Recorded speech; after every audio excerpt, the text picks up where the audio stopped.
Okay, I'm told I make some people nervous when I mess with the thermostat, but it's kind of stuffy in here, isn't it? Okay. So I hope and the other thing is I'm terrible. I'm not very good at working that thing, so hopefully it's going to cool down here in just a minute. But yeah, it's an ongoing problem, this temperature thing in our building. But anyway, okay, so back in the year 2014, a certain politician was running for a local office with the campaign promise to treat people fairly and to restore integrity. And that politician, he won that election. And then when you fast forward a few years, we learned that that same politician did the exact opposite. Instead of treating people fairly, he fired and demoted people so he could hire his own friends and relatives. And worse, he spent millions of taxpayer dollars on homes, cars, planes, vacations, more than $50,000 on cigars alone. Another $180,000 was spent on custom-made suits. Now again, this politician ran for office on the promise of restoring integrity. So, what happened? Well, we don't know, and I'm not sure we will ever know why so many political leaders make that same promise to restore integrity, but then they do the exact opposite. If you've seen the children's movie, The Nightmare Before Christmas, you have seen how the town mayor is depicted as, this two-faced figure, because sadly, that has become the stereotype of our political leaders, because integrity seems to be lacking overall. And yet at the same time, few things are more important to people than integrity when it comes to leadership. Isn't that true? Over the years, I've read several books on leadership. There have been numerous surveys, and they all tell us the same thing, that integrity is really what matters most to people in a leader. Now, there are lots of things that people desire in a leader. They want their leader to have strong communication skills, the ability to cast a vision. They want them to have some expertise, knowledge, competence, and compassion. But really, more than anything else, integrity is what is valued. And one of the reasons it is so valued is because it has become so rare. Have you noticed? Integrity is a virtue that seems to be disappearing from our culture, and that is very, very tragic. And now so far, I've really just been picking on political leaders, but the truth is, across the board, in nearly all professions, including the ministry, by the way, integrity seems to be on the decline. Recently I heard the story of a person who lost a wallet, and it contained a lot of money, and it was such an incredible story because the wallet was returned with all of the money inside, and everyone was shocked that someone would do that. The person who got his money back was shocked, and everybody who heard about this story was shocked. And I thought to myself, isn't it sad that we live in a culture where people are shocked by a little bit of integrity? Okay, so, I've gone on and on now about integrity, but what exactly is integrity? Well, I think the simplest definition of integrity is this. Integrity is doing the right thing when no one is watching. Integrity is doing the right thing when no one is watching. Integrity has also been defined as doing what is right and acceptable before the Lord. And so integrity isn't just what people see, it is who we are. Do you remember the story of Joseph? He was sold into slavery by his brothers and wound up in Potiphar's house, working there, where Potiphar's wife tried to seduce him over and over again. But what did Joseph say to her? He said in Genesis chapter 39, verse 9, "How can I do this great wickedness and sin against God?" Now notice that Joseph was not primarily worried about Potiphar finding out, but isn't it true that people who are unfaithful to their mates are usually only worried about their spouse or the other person's spouse finding out. But meanwhile, integrity is concerned about what God sees. And by the way, I think that's why people of integrity are also thought to be wise. Integrity considers what God thinks. That's why Psalm 111 verse 10 says, the fear of the Lord is the beginning of wisdom. And that same fear is also the beginning of integrity.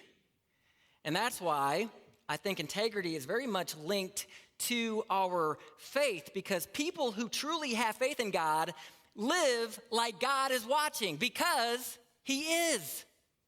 In other words, integrity is doing the right thing because God is watching. Several years ago, an older Christian man who I very much respect shared with me about a time that he was alone in a hotel room. And he said that he had an overwhelming temptation to view pornography because no one would ever know. And it was there for free on the hotel TV. He said his heart was racing as he wrestled with the idea until he finally came to his senses. He said, in the end, I didn't do it because God would know. God would know. And that is called integrity. Now, I do want to be careful to say that integrity is not the same as perfection, because even people of great integrity will sometimes make mistakes, because the last time I checked, there was only one sinless man, and that was Jesus Christ. And so, while we strive for integrity, we know that we will never be perfect. However, Christ followers should strive to allow Jesus Christ to rule over every aspect of our lives. And so that means that Jesus is not just in charge of my spiritual life. He is also in charge of my professional life, my social life, my family life, and my private life. And for Christians, sometimes something that leads to depression and anxiety is something called an incongruent life. An incongruent life. Now, when something is congruent, it means that it is in agreement or in harmony. And so my life is congruent when I live what I say I believe. That's my life being congruent. But my life is incongruent when I live in a way that goes against my beliefs. And there are many Christians who are anxious and depressed because they are not living what they say that they believe. Instead, they have this double-mindedness that creates inner torment. And so when a teenager is a leader at youth group, but then cusses at the school lunch table, that is incongruent.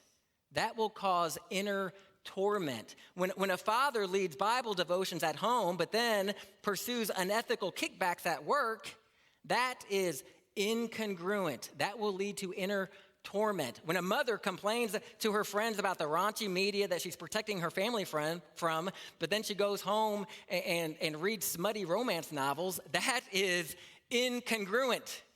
It produces an inner torment. And some of the most miserable people on this planet are incongruent Christians. And I've been there. I have. I can tell you from firsthand experience that living in a way that I knew was biblically wrong produced anxiety and depression in me. It's a terrible way to live. Don't do it. In contrast, integrity is when your behavior matches your beliefs, and that brings harmony, it brings peace, it brings freedom, and it brings joy. Proverbs 10 verse 9 says, whoever walks in integrity walks securely, but whoever takes crooked paths will be found out. And there are a great number of people who walk around every day with an underlying fear that today's the day I'm going to be found out. Today's the day that I'm going to get caught. But people with integrity walk securely because they don't have that fear. They live what they believe. They have nothing to hide, and that is such a freeing feeling. And really, when a person has integrity, that is also an indication that their faith in God is genuine, because it's a recognition that God is always watching. And so it's not just you looking at your phone. It's not just you looking at your computer. It's really the belief that God is watching too, because he is. Okay, so today we're going to continue in our sermon series through the book of Daniel. And the week before last, we were in Daniel chapter 6, which contains the very familiar story of Daniel in the lion's den. And we're going to finish up this chapter this week. Last time we talked about what it was that landed Daniel in the lion's den. Does anybody remember what it was that really landed Daniel in the lion's den? What was it? Well, what landed him in the lion's den, what I said last time, was jealousy. It was jealousy. It was envy on the part of those other leaders who kind of conspired against him. And so they tried to take him down. Okay, so before we jump back into this chapter, I just want to remind everybody that a guy named Darius is now the king of this empire. At this point, Daniel is about 80 years old, and he's still serving the kingdom. And King Darius is about to put him in charge of his entire kingdom. And Daniel was chosen to be the leader of leaders because he was honest, dependable, incorruptible, really. Daniel was chosen over all the other officials because he had what others did not, which was integrity. You know, we think of honest and loyal political leaders as being a rarity in our day. Well, in Daniel's day, they would have been, pretty much unheard of. There is an old saying that says, power corrupts, and absolute power corrupts absolutely. And so it seems that not very many leaders can handle a significant amount of power and influence. There are people who accept leadership roles, and at first they have these noble motives, but it's not long before the power starts to corrupt their character. And we've seen that time and time again. Chuck Colson was President Nixon's right-hand man, and when he was asked why it was that so many men and women who are appointed to the U.S. Supreme Court seem to abandon their conservative positions they once held, he asked, why does that happen so often?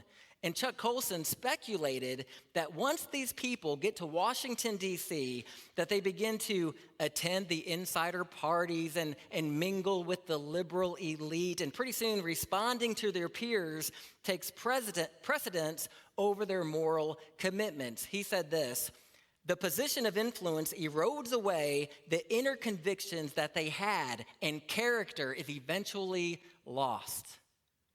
But that didn't happen to Daniel. In fact, the other administrators could not find any fault in him. His character was virtually flawless. He remained true to his God and to his convictions. His faithfulness to God was Daniel's greatest strength. And that is why the other corrupt leaders decided to use his strength against him. Okay, so a few weeks ago, we read how the other leaders conspired against Daniel. Do you remember that?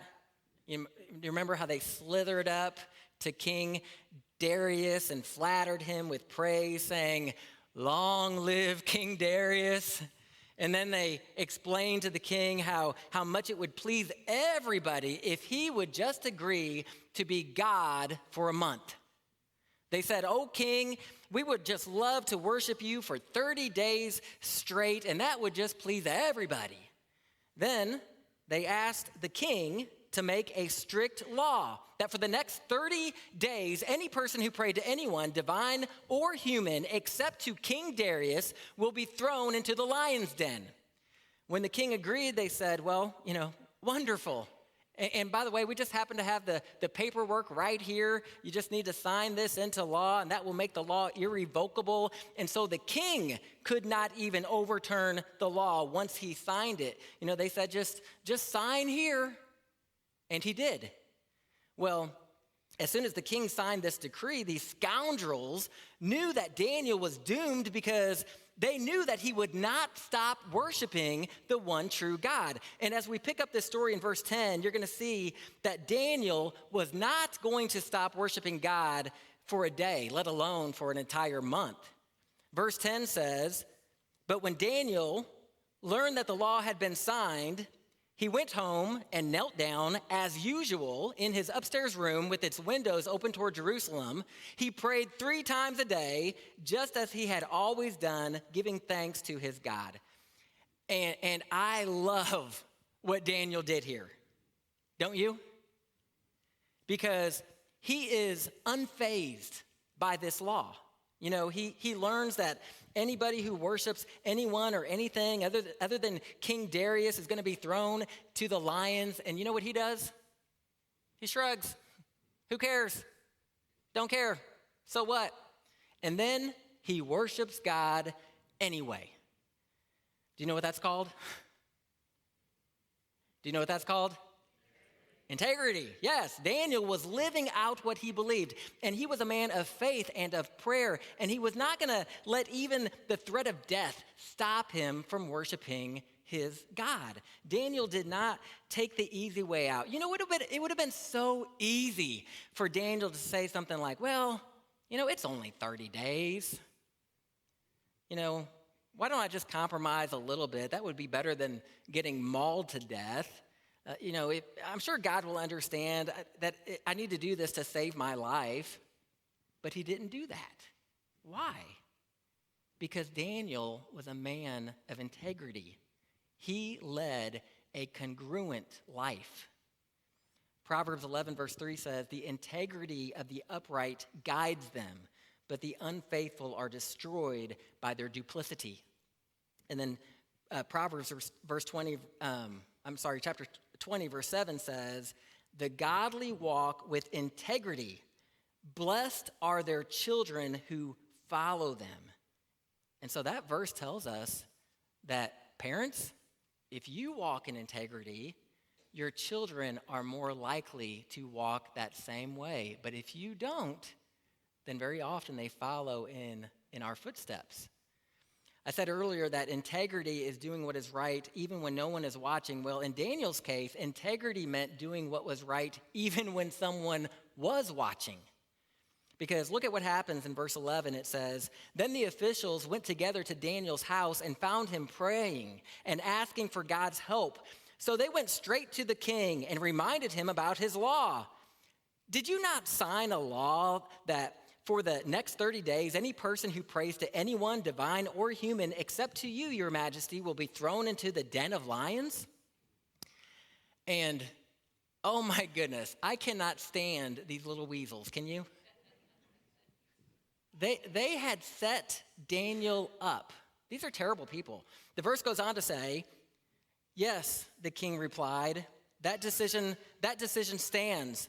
It is an official law of the Medes and Persians that cannot be revoked."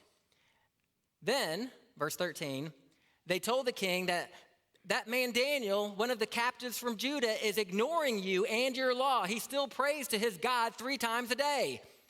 Hearing this, the king was deeply troubled, and he tried to think of a way to save Daniel. He spent the rest of the day looking for a way to get Daniel out of this predicament. And so here we learn that King Darius seems to have some love and loyalty toward Daniel. He cared enough for Daniel that it says that he was deeply troubled, and he tried to get Daniel out of this situation. And, I can picture him, poring over that law and looking for a loophole in the decree that he had signed, because he knew that Daniel was a good man. He was a man of integrity, and it grieved King Darius and that Daniel's fate was going to be, to be thrown into the lion's den. And so the king tried to get Daniel out of it, but he just couldn't find a way.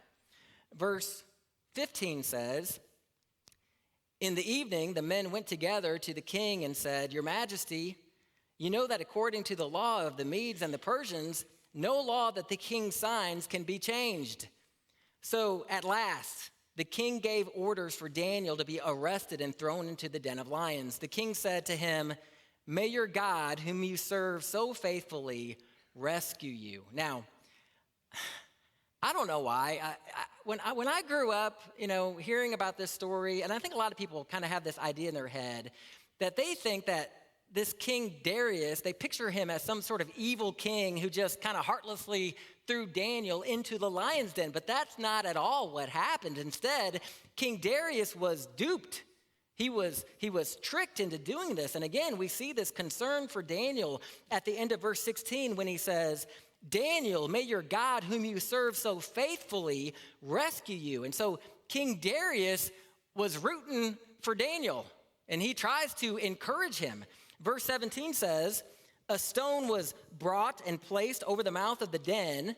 The king sealed the stone with his royal seal and the seals of his nobles so that no one could rescue Daniel. Then the king returned to his palace and spent the night fasting. He refused his usual entertainment and couldn't sleep at all that night. Very early the next morning, the king got up and hurried out to the lion's den. When he got there, he called out in anguish, Daniel, servant of the living God, was your God, whom you serve so faithfully, able to rescue you from the lions? I bet that little pause felt like forever. Daniel answered, long live the king. My God sent his angel to shut the lion's mouth so that they would not hurt me. For I have been found innocent in his sight, and I have not wronged you, your majesty. The king was overjoyed and ordered that Daniel be lifted from the den. Not a scratch was found on him, for he had trusted in his God. And again, notice that King Darius didn't seem to mind that Daniel had broken this law that commanded everyone to worship only him, because Darius had a heart for Daniel. And I think that's because integrity is admirable and it is attractive. And so let me close by asking you a very, very personal question. And it's this. Is there any part of your life that is hidden? Is there any part of your life that is hidden? And by the way, it's not hidden. It's never hidden. God knows. But is there any area where you are behaving like a public saint when really you are a private sinner? And so, you're claiming a spiritual life that you don't really have. Or are there any parts of your life that are incongruent? Is there any part of your life, your professional life, your social life, your family life, your school life that is not integrated with the love and grace of Jesus Christ? And if there is, I would highly recommend that you do not leave this place without confessing that to the Lord and asking for his forgiveness. And I will tell you that he will forgive you. And again, I know that from personal experience. God is just and he is faithful to forgive. And so I would just say to you, walk in freedom. Walk in freedom. Determine not to live that way. God, he wants us to live with an inner harmony, a peace that really only comes when we practice integrity. Let's stand and we're going to pray. Father, there is a prayer in your holy word that says, search me, God, and know my heart. Test me and know my anxious thoughts. See if there is any offensive way in me and lead me in the way of everlasting. And so, Lord, I pray that prayer over every person here today. We ask that you would show us any areas where we are living in a way that is inconsistent with what you expect from a follower of Jesus. Lord, I pray that you would help us to be like Daniel, who stayed true to you when people were watching and when they were not watching, because he knew that you are always watching. Help us to live that way too. And we pray this in Jesus' name. Amen. I'd love to pray with anybody today if you'd want to come down front and pray with me. I do want to mention, I was thinking about this while we were singing for some reason, but I know that there are several people, there are a few people in our congregation who would say, hey, I'm a Christian, I've accepted Jesus Christ, but you have not been baptized. And I mean, I would say as your pastor, that causes a little bit of frustration in me, I guess, because